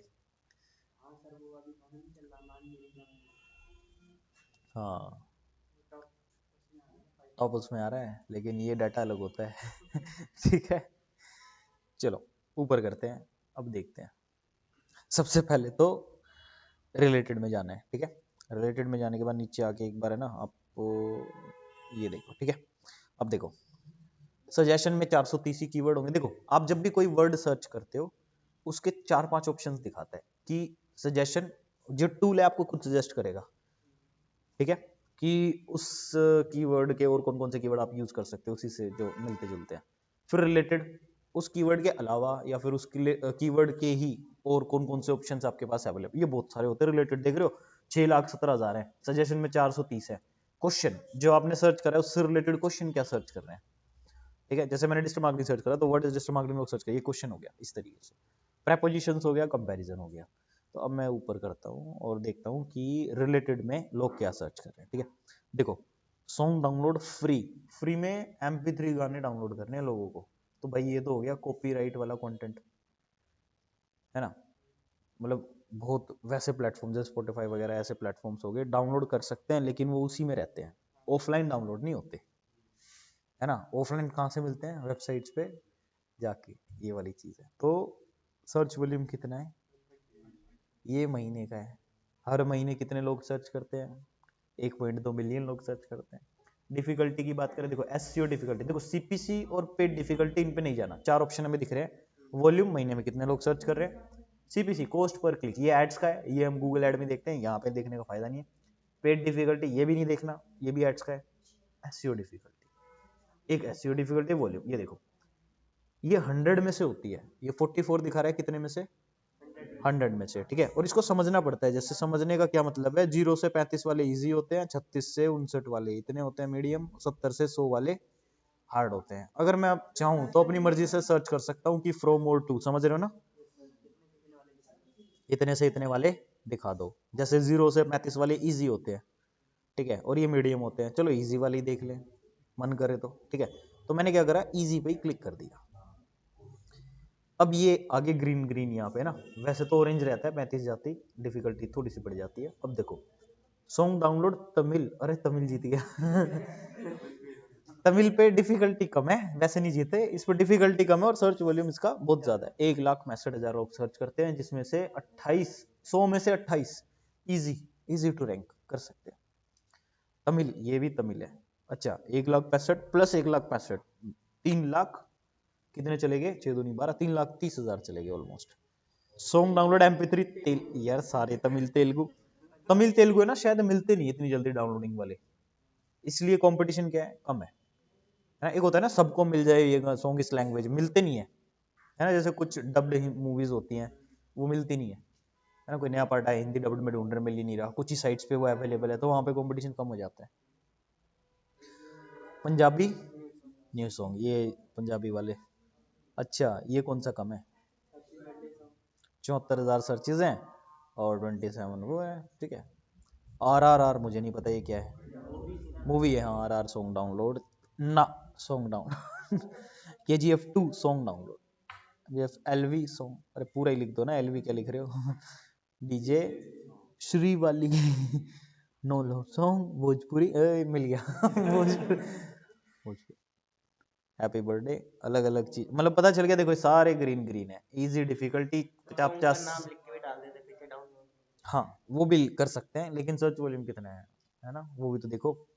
तो यहाँ पर डिफिकल्टी क्या है, बिल्कुल कम है, इजी, इजी के अंदर आ रहे हैं। तो इस तरीके से हमें टारगेट करना होता है। अब कंफ्यूज ना हो ना कि सॉन्ग डाउनलोड तमिल MP3 या तमिल सॉन्ग डाउनलोड MP3, कौन से को टारगेट करें, या फिर सॉन्ग डाउनलोड MP3 तेलुगु। अब इन तीन में से आप कौन से कीवर्ड को सेलेक्ट करोगे।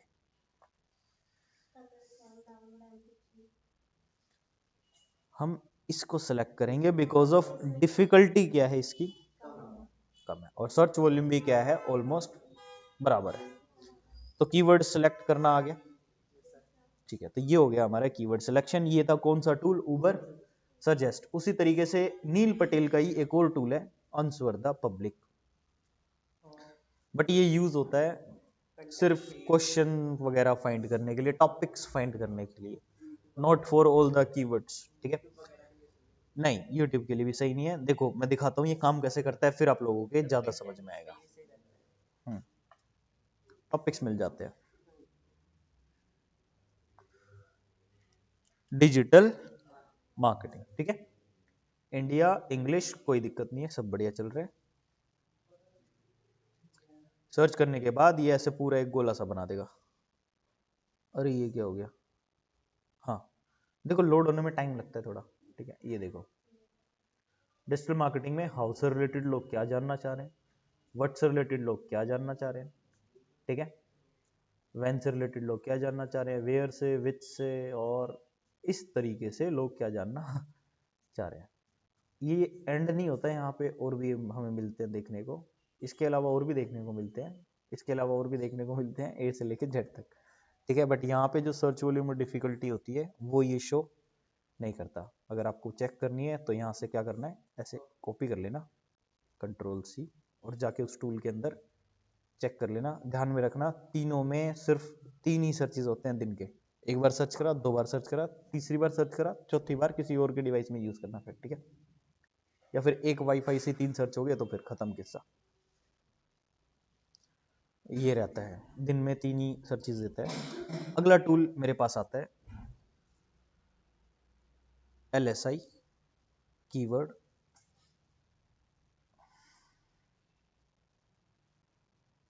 एक मिनट, ये सिर्फ LSI search, LSI keyword.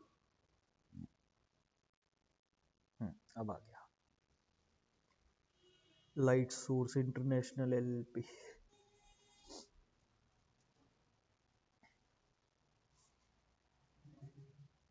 lsigraph.com ये क्या है, हमारी वेबसाइट।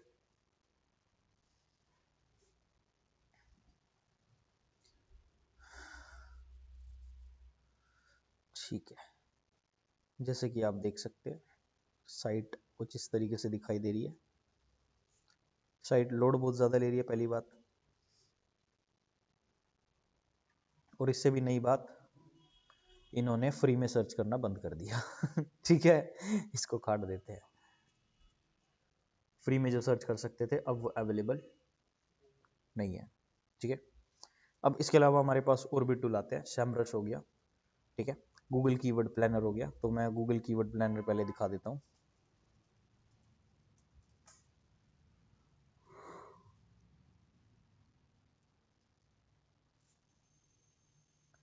इसके अलावा ये कीवर्ड tool.io भी है एक, बट भैया ये सिर्फ कीवर्ड दिखाएगा, सर्च वॉल्यूम वगैरह से ब्लर रहते हैं। क्यों क्यों रहते हैं ब्लर? सबको एक ही चीज चाहिए, पैसा दे दो दिखा देंगे, है ना। तो ये देखो, ये थोड़ा सा एडवांस है, मतलब कि YouTube के भी निकाल सकते हैं, Amazon पे कितने लोग सर्च कर रहे हैं उस कीवर्ड वो भी निकाल सकते हैं, प्ले स्टोर का निकाल सकते हैं, Instagram, Twitter, Pinterest, Google trend के अंदर के कीवर्ड्स, ठीक है ना, सबके कीवर्ड्स का सर्च वॉल्यूम यहाँ से निकाल सकते हैं। बस आपको सर्च करना है क्या, SEO ठीक है, इसमें मैंने कंट्री सेलेक्ट नहीं करी क्योंकि एक और ऑप्शन दे रहा है ग्लोबल, वर्ल्ड वाइड कितना सर्च वॉल्यूम है। ठीक है, लेकिन देख लेना कि आपको वर्ल्ड वाइड वेबसाइट रैंक भी करानी है या नहीं करानी। ठीक है, तो इस तरीके से दिखा रहा है। कंपटीशन क्या दिखा रहा है, इसके कंपटीशन पे भरोसा मत करना क्योंकि ये एक बहुत छोटा कीवर्ड है। SEO.com नाम से वेबसाइट भी है, और ये जो दिखा रहे हैं यहाँ पे ये बिल्कुल गलत दिखा रहा है। ठीक है, जितने भी टूल्स होंगे वहां पे सर्च वॉल्यूम और डिफिकल्टी सब अपने अकॉर्डिंग दिखाएंगे। जो सबसे ट्रस्टवर्थी मेरे को लगता है वो है नील पटेल का उबर सजेस्ट। ठीक है, ये ऐसा तो पॉसिबल ही नहीं है एसईओ पे इतनी कम डिफिकल्टी। ये देखो ना, सिविल गार्डन एक लो, बिल्कुल ही लो, कुछ है ही नहीं, बनाते ही आ जाओगे। इसको सर्च करोगे ना कुछ मिलेगा। 1,35,000 सर्च वॉल्यूम है और 23% बड़ा भी है ट्रेंड इसका, समझे ना। फिर ये और भी ऐसे कीवर्ड्स आते जा रहे हैं, बट यहाँ पे ये सारी चीजें हिडन रहेंगी। क्यों रहेंगी आपको पता है, क्योंकि ये यहाँ पे देखो ये कह रहा है try it now, try now करते ही सीधा कार्ड मांग लेगा, ठीक है, तो हमें नहीं करना। गूगल कीवर्ड प्लानर पे अब हम लोग चलते हैं, ये रहा।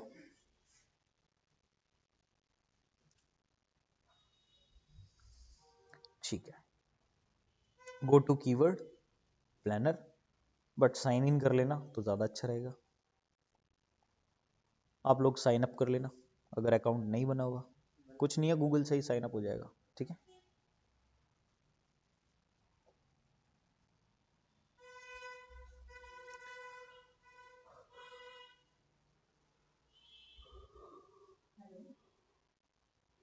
पोस्ट और रिमूव, ठीक है। देखो, डिस्कवर न्यू कीवर्ड, नया कीवर्ड ढूंढो। मैंने ढूंढ लिया, यहाँ पे सर्च कर लिया। मैंने यहाँ पे क्या सर्च करा, मैंने सर्च कर लिया इंश्योरेंस, ठीक है। अब इंश्योरेंस सर्च करने के बाद कंट्री मैंने क्या ले ली, बहुत हो गया इंडिया, अब मैंने ले ली यूनाइटेड स्टेट, ठीक है। हर बार इंडिया इंडिया, एग्जाम्पल देख के थके नहीं तुम लोग, ठीक है। और यहाँ पे मैंने क्या कर लिया, सेव, और गेट रिजल्ट जब तक नहीं करोगे रिजल्ट्स आपको नहीं दिखाएगा, ठीक है। अब ये इस तरीके से मेरे पास कीवर्ड्स आ रहे हैं, जैसे कि मैंने बताया ये आपको एग्जैक्ट नहीं दिखाता, ये दिखा रहा है 100,000 से लेके 1 मिलियन, मतलब 1 लाख से लेके 10 लाख, 1,01,000 भी हो सकते हैं, 9,99,000 भी हो सकते हैं, ठीक है। तो गैप बहुत ज्यादा है, कंफ्यूज करके रख दिया है ना। तो कुछ कंफ्यूज इतना नहीं होना है, क्यों, क्योंकि जब थोड़ा सा एड स्पेंड अप करोगे इसमें, मतलब एड रन करोगे, फिर ये आपको दिखाने लग जाएगा बिल्कुल उबर सजेस्ट की तरह, ठीक है, एग्जैक्ट वाली फिगर। अब यहाँ पे देखो नॉन ब्रांड और ब्रांड, ठीक है, और अगर बात करें प्रोडक्ट, ठीक है, और अगर बात करें इंश्योरेंस टाइप, ठीक है। तो ये गूगल कीवर्ड प्लानर इसी चीज के लिए मेरे को अच्छा लगता है। किस चीज की वजह से, ये रिफाइंड कीवर्ड की वजह से। मतलब अगर आपको वेबसाइट बनानी है और उसका मेन्यू, उसकी कैटेगरीज, उसकी सब कैटेगरीज रेडी करनी है, तो इससे बढ़िया कुछ नहीं है, क्यों।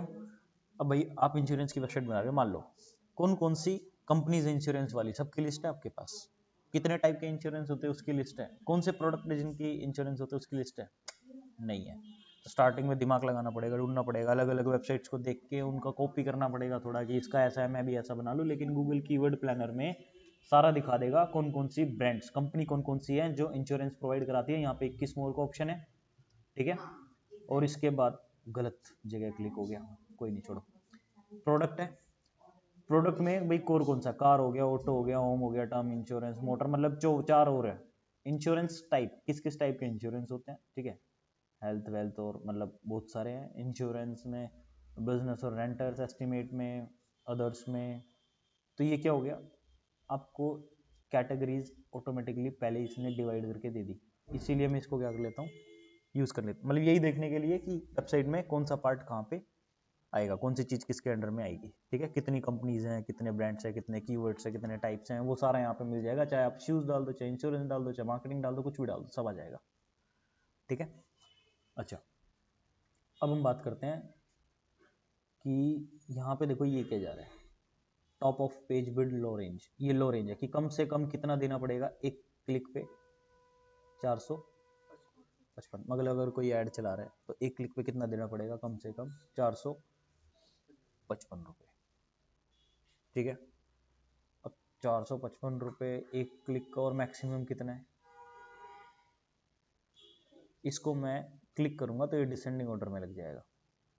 तो ये कितना चला गया, मिनिमम कितना जा रहा है, और यहाँ पे कीवर्ड क्या है, स्मॉल बिजनेस इंश्योरेंस, 2355,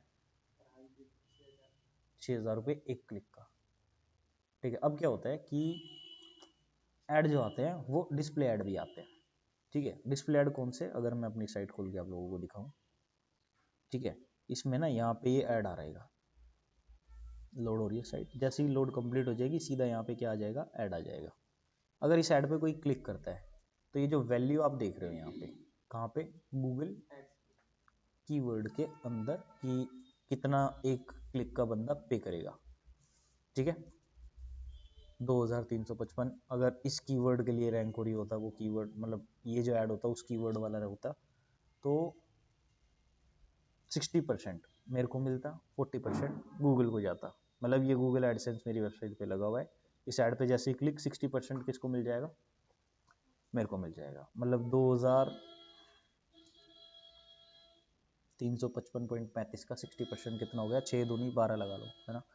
1200 से ज़्यादा रुपए किसको मिल जाएंगे, हमें मिल जाएंगे। बाकी किसके पास चले जाएंगे, गूगल के पास चले जाएंगे। तो ये सीपीसी रहता है। तो लोग क्या करते हैं कि एक तो कंट्री यूनाइटेड स्टेट्स है, इंडिया में देखोगे सीपीसी कम है, यूएस में सीपीसी ज़्यादा है, ठीक है। अगर वहाँ पे ट्रैफिक दिखाया था ना अभी, एक क्लिक पे $7, तो वही वाली चीज़ है, ठीक है ना।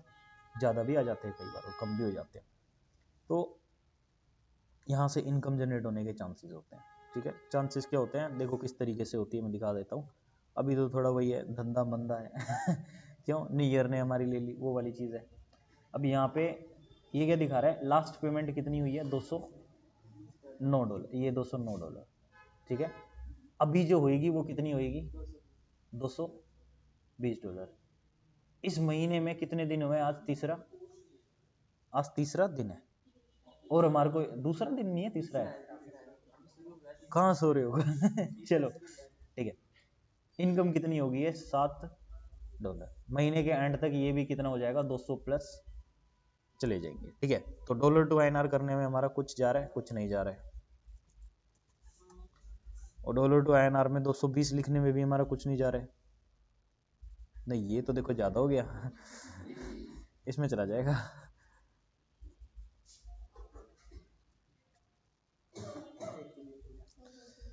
क्या करें, सही चीजों में टाइम लगता है ना 220, ठीक है। ये कितने हो जाते हैं, 18,208। ये क्या हो जाता है, हमने जो वेबसाइट बनाई है उससे अर्निंग हो जाती है, ठीक है।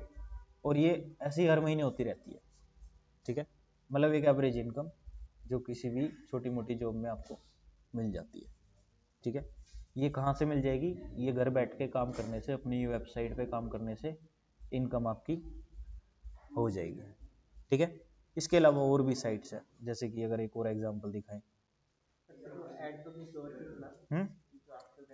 हाँ, लेकिन हमारी वेबसाइट पे जो ट्रैफिक है वो भी क्या हो गया, एक हम गूगल के एक तरीके से पार्टनर है, क्योंकि हमने अप्रूवल लिया गूगल से, भाई हम ऐड दिखाएंगे, हमारे वेबसाइट पे इतने लाख विजिटर आते हैं, इतने हज़ार विजिटर आते हैं, इतने विजिटर आते हैं, ठीक है। आप ऐड दिखाओ, ठीक है। जो भी ऐड आएगा 60-40 हो जाएगा ठीक है। ऐसा गूगल से बात नहीं करनी होती, उसका प्लेटफॉर्म है, वहाँ पे अप्लाई करना होता है। अब देखो ये एक प्लेटफॉर्म है, हो गया। ऐसा कोई गूगल ने गाइड्स में नहीं दिया होगा, टर्म्स एंड कंडीशन उसकी नहीं है। क्या होता है देखो, डिपेंड ऑन साइट, बताया ना, ई कॉमर्स साइट है तो कमी ट्रैफिक भी इनफ होता है ना। और भाई नॉलेज वाली साइट है तो फिर लेके आओ दुनिया भर का ट्रैफिक तब। हाँ, क्लिक पे ही चलेगा। लेकिन क्या होता है कि क्लिक्स आ जाते हैं, क्यों, रेलिवेंट्स ऐड होती है ना, गूगल को पता है ना लोग किस चीज में इंटरेस्टेड है। अब देखो ये हो गया, ठीक है। वो तो था कि बहुत टाइम लग गया है ना, ये जैसे अगर मैं बात करूं, इसको मैं कर लेता हूँ 20 days, ठीक है। अब यहाँ पे 3,31,000 पेज व्यूज, 5,710 क्लिक्स, देन मेरे को क्या मिली, $220 की अर्निंग। लेकिन कुछ और भी प्लेटफॉर्म्स होते हैं जहाँ पे अगर हम टाइम फ्रेम सेलेक्ट करें कि कहाँ गया, दिस ईयर कर देते हैं, देखा जाएगा। नहीं, दिस ईयर तो कुछ है ही नहीं इस साल तो कुछ है ही नहीं। लास्ट मंथ, लास्ट जनवरी, नहीं लास्ट मंथ नहीं, फिर दिस मंथ, चलो लास्ट मंथ कर लेते हैं, ठीक है। तो ये लास्ट मंथ है, और ऐसे इक्के दुक्के क्लिक आ रहे होते हैं, 4-5 क्लिक है, और यहाँ पे क्या पड़ा हुआ है, 10,000 पड़ा हुआ है, ठीक है ना। इसको ना वो करना पड़ेगा मेरे को, थोड़ा टाइम सेट करना पड़ेगा, ठीक है। सितंबर 2022 ये हुई ना बात, यहाँ से लेके आगे तक देख लेते हैं, 23, और ये तो ज़्यादा हो गया, फरवरी, जनवरी 3, ये हुई ना बात। ये देखो अब तक टोटल क्लिक्स कितने आए हैं मेरे पास, 26 क्लिक आए। कितने लोगों ने एक्शन किया है, ठीक है, मतलब क्लिक के बाद कितने लोगों ने खरीदा, 26 में से 2 लोगों ने क्या कर लिया, खरीद लिया, ठीक है। पे आउट मेरे को कितना मिला, और मैंने सेल कितने की करवाई थी लेकिन पे आउट कितना मिला, और यहाँ पे बैलेंस में क्या पड़ा है, और यहाँ पे विड्रॉल कब है, ठीक 12 दिन बाद। ठीक है, तो ऐसे प्लेटफॉर्म भी हैं जहाँ पे क्लिक्स वाला गेम क्या है, मतलब ये जो इतनी बड़ी फिगर थी, इतने लाखों लोग आने के बाद भी सिर्फ $220 है, वहाँ पे सिर्फ 26 क्लिक में ही 10,000 वाली इनकम भी है। ये है एफिलिएट, वो है गूगल एडसेंस। ठीक है, ये क्या हो गए, अलग अलग प्लेटफॉर्म हो गए। इसके अलावा और भी प्लेटफॉर्म्स हो गए। ठीक है, इसके अलावा और भी साइट्स हो गई। तो इस तरीके से चीज़ें चलती है, मतलब आप एक साइट बनाते हो, फिर दूसरी, तीसरी, चौथी, और ऐसे ही 20-22 साइट बना लेते हो। ठीक है, और सबसे फिर चलता रहता है चीज़ें। ये कुछ करना नहीं होता, किसी का प्रेशर नहीं होता, अपना काम है, ज़्यादा कर लो कम कर लो, हमारे हाथ में है। ठीक है, बस रिसर्च करनी है, कहाँ अपॉर्चुनिटीज़ है, अपॉर्चुनिटी मिली लपेट दो। ठीक है, तो आज की क्लास में कीवर्ड रिसर्च में इतना ही था। इसमें आपको LSI ग्राफ काम नहीं करता, आंसर द मैंने दिखा दिया। Ahref प्रीमियम टूल है, ठीक है, पैसे लगते हैं इसमें, और SEMrush भी प्रीमियम टूल है, इसमें भी पैसे लगते हैं। दिन के 10 सर्चेस करके देख सकते हैं, बट साइन अप करना पड़ेगा, OTP आएगा, वेरिफिकेशन, बहुत लंबा प्रोसेस है। मैं चाह रहा हूँ आप लोग खुद इस पर ट्राई करो। ठीक है, इसमें फ्री ट्रायल भी $14 का, अगर किसी को लेना है तो कर लेना। ठीक है, मतलब स्टार्टिंग का जो ट्रायल होता है ना, 1 हफ्ते वाला ट्रायल, वो भी $14 का है। फ्री भी नहीं बोलेंगे, फ्री का है, वो पैसे दे रहे हैं। नहीं, रिफंड भी नहीं है, वो कुछ नहीं, फ्री है ही नहीं। ठीक है, ट्रायल भी $14 का है। ठीक है, ले लेना अगर किसी का मन है तो, कोई दिक्कत नहीं है। $14 ज़्यादा थोड़ी होते हैं, है ना, फ्री फंड के लिए तो ज़्यादा ही होते हैं तो ये रहता है। आज की क्लास में ओवर कर रहा हूँ, रिकॉर्डिंग स्टॉप कर रहा हूँ। किसी को कोई डाउट है पूछ लो, वरना रिकॉर्डिंग रोक दूंगा। शांति बता रही है, शांति बता रही है।